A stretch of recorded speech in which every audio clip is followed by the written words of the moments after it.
This week we're going to look at how to access level 2 NEXRAD data or some lower level data and make plots of it using MetPy's remote data access method and Matplotlib. Welcome to another MetPy Monday.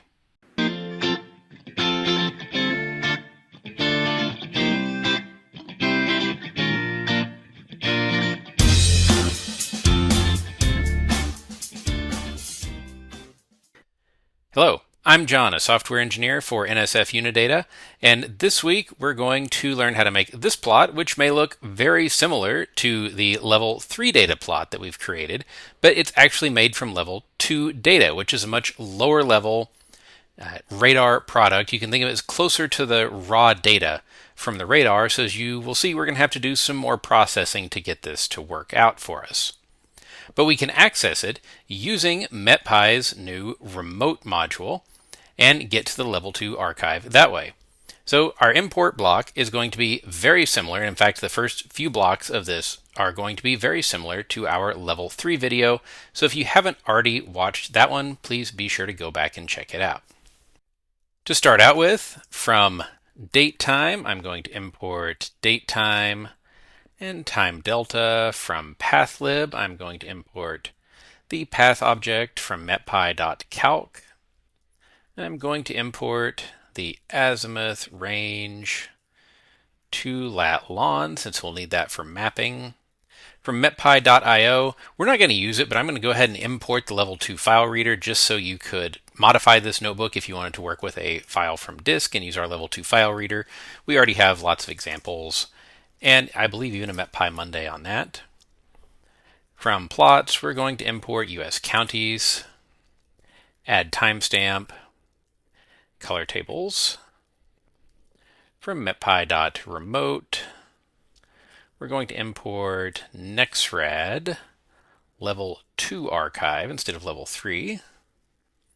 And from metpy.units, we're going to import the units registry. Okay, now above this, I'm going to import cartopy.crs as ccrs, so we've got that coordinate reference system. Import matplotlib.pyplot as plt, and import numpy as mp. And I believe that's everything we're going to need for this. We're going to have the same site as last time, but for level 3, we have to specify KTLX instead of TLX. Or sorry, for level 2. In level 3, we just specified TLX. We need a start time. I'm going to use the same date time. And we need an end, which is going to be start plus a time delta of hours. And we can say equals 2 like last time, or if we want to plot a little bit quicker, we can say hours equal 1. I'm just going to do 1 hour of data, I think. And our products, we're going to go ahead and do the exact same thing as last time, except our level 2 archive is what we're using the get range, our site, start, and end. And we're going to print how many products we found. Found len products. This is going to go off to the archive, and in this case, we get 9 products. So since it's fewer than the derived products in level 3, maybe I'll go ahead and bump it back up to 2 so we get 18 products. So we're going to make a path for our plots. It's going to be very similar to last time. Output directory. I'm going to create a path relative to where I'm at currently. I'm going to call it level 2. I'm going to go ahead and make that directory, and I'm going to say if it exists, that's okay. We'll just keep going. So now it's created that directory, but if I rerun the cell, instead of erroring, it's just going to move on. We're going to create our extent. It's going to be the same map domain that we used last time. We'll get our norm and color map as well. Going to use the same that we did last time. So I'm going through this relatively quickly because you'll see we've got some more processing to do. But if you need a refresher on any of it, check out the Level 3 MetPy Monday or our color map videos and mapping videos and so on. Now we're ready to loop over our data products. Use enumerate to do that. We'll go ahead and use an F string to say what we're processing. So we're processing, make it one index since that's what we think in as people most of the time. And put our product name there. And now we're going to, instead of download the data as a file, we're going to use product access. I'm going to specify that I want to look at the 0th sweep. There's more sweeps. These level 2 files contain a lot more raw data and a lot of different things that you can look at in them. So you're going to have to explore that some on your own and look at the documentation. We just are not going to have time to dive into the structure of level 2 data files and what all is in there this week. Inside the sweep, we have rays. So inside my sweeps, I want to get the sweep that I'm interested in, and we'll get the rays out of that. And we're going to get the reflectivity data. I'm going to make a reflectivity plot since that's what we did last week. And we need to index in to the appropriate place in that rays structure, which is pretty deep. Again, this is all in the level 2 structure documentation.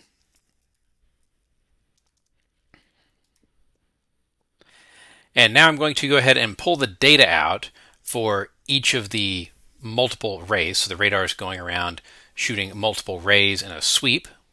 So I'm going to create an array that contains all of that data using a list comprehension, which we also have another MetPy Monday video on, list comprehensions. I want the reflectivity for ray in rays. And we're going to go ahead and mask out anything that's invalid.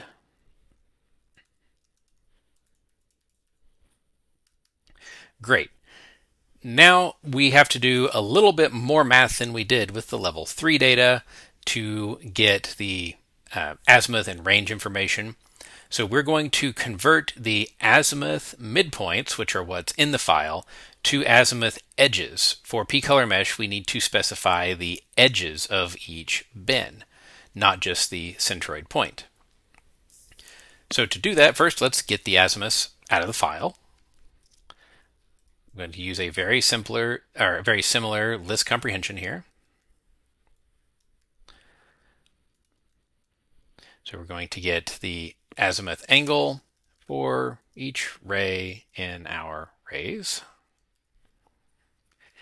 And now we're going to convert those midpoints to edges. So there are several ways you could do this. The way I've chosen to do it here is I'm going to use diff to get the difference between the azimuths.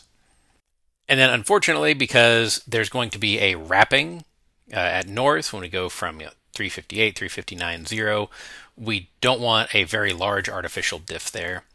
So anything that crosses, if the diff is less than minus 180, we know that it's wrapped somewhere. And I'm going to take those values, so crossed is a Boolean, use Boolean indexing here, and add 360 to it to get rid of that wrapping. And I'm going to compute the average spacing. So this is the average spacing between our azimuths. So now, assuming that we have ray centers, we want to know the ray edges, which is going to be the midpoints between centers. So a little bit confusing there, but we're going to do just that. I'm going to take my azimuth, index from the 0th element up to but not including the end. I'm going to add from the 1th element up to and through the end and take the average of those. So now we have the midpoints, which are really going to be the edges. We're going to have the same wrapping issue here. So we're going to correct for that wrapping issue.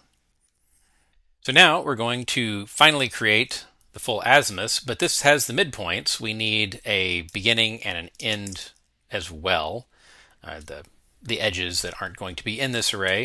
So I'm going to use numpy.concatenate, and I'm going to add a beginning point, which takes our 0th azimuth and assumes that our average spacing holds. Then our edges that we've computed, azimuth, and then it takes the last azimuth and adds our average spacing again. And I'm going to assign units.degrees, so our calculation math is all going to work with it. So that's the most complicated part of this whole thing. There's a lot going on here, indexing into the right places in a rather complex file structure, and then having to deal with computing bin edges, but it just takes a little bit of looking at and exploring the file to get used to. But that's one of the nice things about these MetPy Mondays, is you get to see it done. So now we're going to build our range gates from the metadata. This is going to follow a very, very similar pattern. We're going to take the number of gates and add 1 because we do need to get the edges, which there's going to be 1 more of. Then we're going to use the gate width and the first gate location to actually calculate what those values are. So we use mp.arange from our header, get the numgates plus 1. So that's just going to create a 0, 1, 2, 3, 4, 5 up to numgates plus 1 array, which is not super useful yet. We're going to want the midpoints, so I'm going to subtract 0.5 since these are currently all just spaced by a factor of 1. Then now we're going to go to real units by multiplying by the actual gate width from the metadata. And then we're going to add the first gate range, because it's not going to be 0 probably, to that value. And finally we put units on it. So now we've got azimuth and range. Remember, this is something that came out of the level 3 data much more in a much more straightforward way. We didn't have to do all this manipulation. We're going to need the location of the radar. It was a little bit easier to access. Last time we just called next.lat, next.lon. Here I'm going to go ahead and pull it out because we need to get in our arrays and index into the data. And get our lon and our lat. So now we've got the azimuth and ranges computed, we've got the lat and lon, so we can finally get the lon and lat of the bin edges using MetPy's azimuth range to lat lon by giving it azimuth, range, lon 0, lat 0. And let's see, I just want to make sure we didn't have any typos there, even though I wasn't plotting yet. And sure enough, in this concatenate line, we do have a typo. We're missing a parenthesis, it looks like.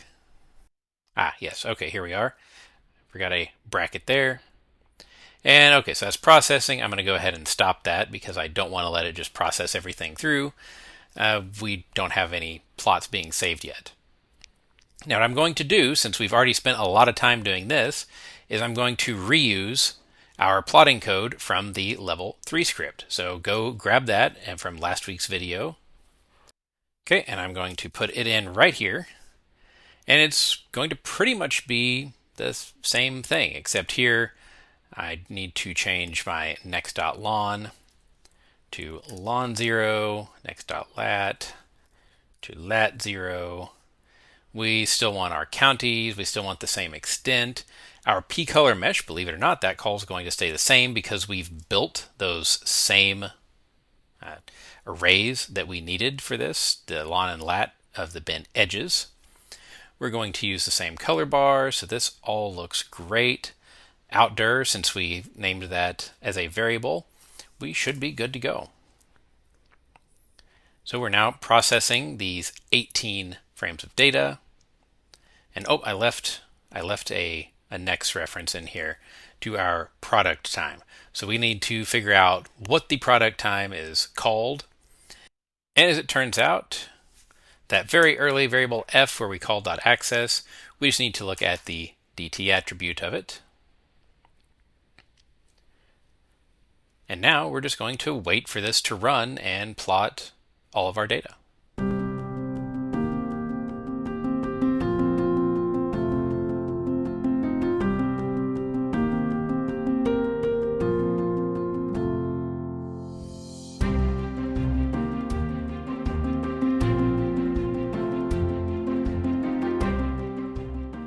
All right, now if we look in our Level 2 images folder, we see that we've got the Level 2 radar images from this same storm.